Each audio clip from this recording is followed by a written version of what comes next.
U21s and the Lonies. Oh shit, we haven't done a Rovers Roundup in forever. Well, that's going to have to change, and we're going to take a look at it next.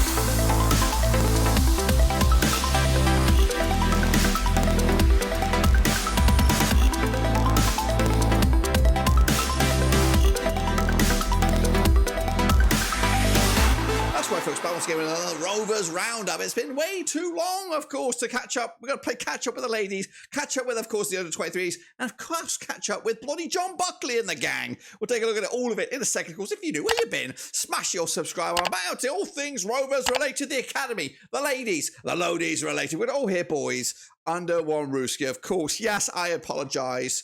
But it got me thinking that I should do these as a once a month videos anyway. So consider this your September Rovers Roundup. So let's get into it then. Of course, recap what's been going on since we last talked about the academy, the ladies, and all that kind of jazz. So here it is. In all its glory, it's Rovers. They played, I think, 3 games in the Premier League 2 with mixed bag of results. So let's have a look at it then. Of course, they did lose to Spurs way back when 4-0 they did. Down London way, of course. It was way back on September the 2nd. It's been a long time. So a big 4-0 loss there in a game where they completely outplayed Soon Sup Bell with a couple of goals there. Donnelly, Lancashire as well. Names you will hear in the future. I doubt it so much, of course. Look, as you can see, dominated display by the home side, of course. But don't worry, Rovers Academy can produce some results. 59% possession as well for the Spurs boys, just 41% for Rovers. Of course, this was the team for Tottenham, of course. Luca Gunter in there, Alfie Dorrington between his sticks. Of course, a whole host of other players in there. Any standouts, of course? Jude Sunsup-Bell is the main man. 300,000 pound rated already, and he's 19 years of age. Can play for, testing my old flag knowledge there, England, as well as, I think, Thailand, or for the Philippines. I think one of the two there with that flag there. So Jude Sunsup-Bell, the key man, a couple of goals for him.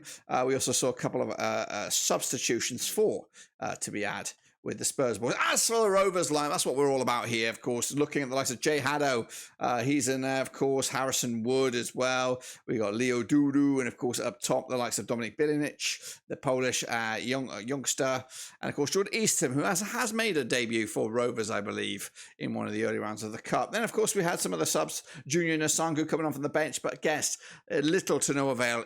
Quick look at how they lined up as well. They lined up with a 4-2-3-1 did Rovers.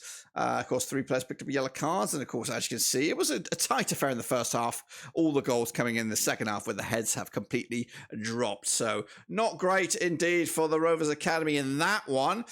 Things didn't really change. Well, they looked like they were on the mend in the next game. That was, of course, against Aston Villa. That was back at Upper Blackburn, of course. 3-2 lost in the end, despite going 2-0 in front with goals from Charlie Weston and Harrison Wood getting on the score sheet. However, second half was all Aston Villa. Rico Richards, Kobe Moore with a brace. And as you can see, 22 shots for Villa.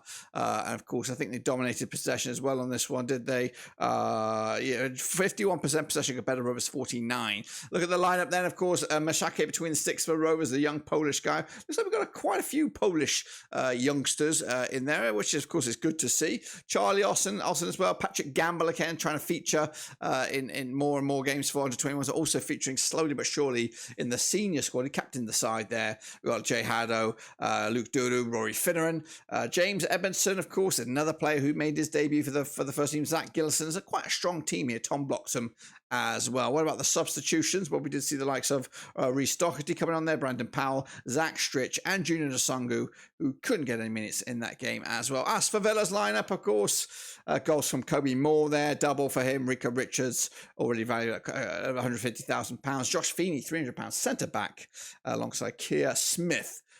Young squad looking decent looking squad there by the Villains.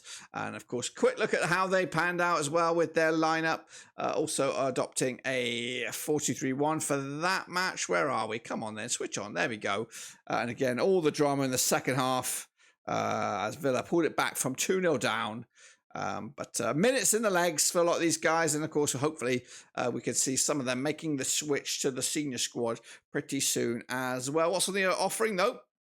These were the last games way back when. Doesn't really count. We're not really looking into that, I don't think. This is what the table looks like right now. As you can see, Spurs are flying high, perfect record alongside Fulham, and of course Rovers down to 20th at the moment, level on points with the likes of Everton, And Man United, I think they are playing next, of course, and that's right here, right now, taking place on Saturday, September the 30th. So when we come back around again, we will take a little look at the games that, of course, will be played through the month of October. And, of course, including that little nugget right there. All right, then, let's catch up with this guy, Felix Goddard. Been on the loan since the start of the season, pretty much. And, of course, he's over with Marine. Of course, he's been busy in the Cup and in the league. Lots of goals, lots of games. But a couple of clean sheets to kick us off with. First and foremost, up against Guiseley. 0-0 it was in the first attempt at that first qualifying round for the FA Cup. 0-0 it was. Second leg, or replay. 3-0, another clean sheet for Goddard. Well done. Of course, into the actually Northern Premier League. They went back into that one. Of course, 2-0 win for them against Stafford Rangers. Of course, clean sheet again for Goddard. Then, of course, it was back to the Cup. Spennymoor Town, the host this time around. 2-2 draw, a couple of leaked goals there for Goddard, but the game was forced to a replay where they, of course, eventually came out on top with a 2-1 win on the 19th of September. Then, of course, it was up against Marsk in the Northern Premier League. Of course, 2-1 win again for Marine. Again, no clean sheet this time around. But moving on to Radcliffe, 3-2 win again in the league as they're really kicking ass and taking names, but no clean sheet, but a yellow card. Oh no. And just in case you missed it, there it is in all its glory. Next up for Marine is a third qualifying round in the FA Cup up against Hyde. That's, of course, coming at you this coming Saturday. Over to Wales we go, and it's Jared Horlock, of course, taking on the New Saints. That's where he's at loan. He's finally getting a little bit of a sniff. It's not going the best of times for Jared Horlock. These are the games he has featured in. 6-0 win for the New Saints, of course. Doesn't get a start, but he does get a few minutes from the bench, of course, in that 6-0 win. Then, of course, they took on Hibernian 2 in the Challenge Cup. Another big win for the New Saints, 3-0. Horlock, again, getting some minutes, but I think that pretty much dried up. Did his game, so I'm not sure if he got an injury or not. But then, of course, we go to John Buckley, one of the big movers over in the transfer window. He went to Sheffield Wednesday. Of course, it's not been the greatest start for them, or it's just not been the greatest start for anybody in Sheffield Wednesday. 1-0 loss against Ipswich. That's, of course, September the 16th. Of course, Buckley was on the substitutions bench there. He did get some minutes on for that match. Then, of course, they took on Middlesbrough in a 1-1 draw. Buckley started that game, but was substituted late on. And, of course, his third match, not the greatest, was a 3-0 loss to Swansea. Again, Buckley starting in a 3 alongside Musaba and Gregory, and again substituted late on. Meanwhile, Georgie Gent over at Motherwell, of course, a surprise loan move for him to the Scottish top flight. He's also started to creep into the action. Of course, he wasn't announced on the bench in the first match in September the 3rd in Motherwell's 1-0 win over Hearts. They then took on St Mirren on the 16th of September. They lost that one, but Georgie again got some minutes from the substitutes bench as well. Next up, of course, they took on Rangers and went to Ibrox. Wow, wow, wee, wow. And Georgie again was on the bench once again, and he did get some minutes. So well done, Georgie. And of course, I think he's edging closer to a start over there. Jack Vale, though, making the move to Lincoln and has not really featured at all for them so far. So he's must be out injured or something's gone wrong at the minute for Jack Vale. So hopefully we'll in next month we'll have a bit of an update on that.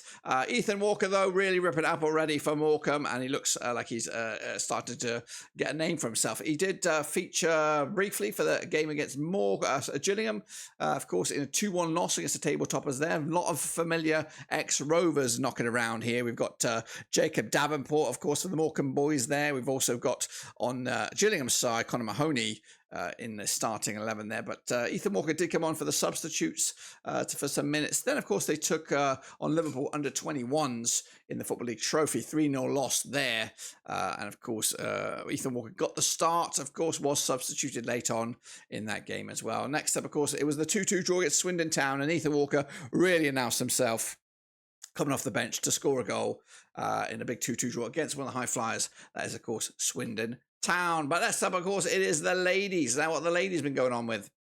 Well, let's take a little look then, shall we? Of course, just like the males playing catch up with a whole host of games. Starting with this one against Southampton. Big 2-0 loss, of course, against the Saints. But hey, they are one of the bigger ladies. I'm not saying that in a derogatory way. I'm saying they've got one of the biggest squads and one of the bit large teams, I would imagine, in this competition. 2-0 loss there. Farrer on the score sheet. Brooks as well to wrap it up. Big fat own goal by Brooks, and a 2-0 loss for Rovers. Not great indeed. And of course, quick look at the overview of the teams. Then, of course, it was a Sheffield United team, a master. This is a big coup for Rovers as they came out top 2-1 win in the end. Match took place on the 10th of September. 2-1 win it was. Hornby on the score sheet as well as Thomas.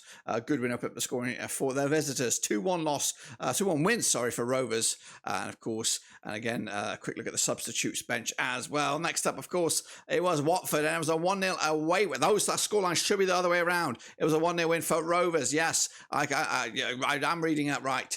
Jay Richards with a big only goal there, 44th minute, to give Rovers back-to-back wins. And of course, look good right now as, of course, we enter second of the table right here. And after 4 matches, Rovers just behind Southampton, who are top of the table. And of course, Rovers looking good at the minute. But of course, not around the corner. A lot of games to be had. And again, we'll play catch up with the ladies team at the end of the month here, of course. But up ahead, Lewis on Sunday, followed by Crystal Palace, Durham in the Cup, Charlton, Durham again, and then London City. That's right. And I think that is it. That's all I've got for you. My Rovers round, a bit of a helter-skelter one, of course, but again, we'll be a little bit more thorough next time around. But until then, guys, subscribe, thumbs up, hit the little bell. Of course, we'll be back next month for the next Rovers Roundup. But until then, we're done.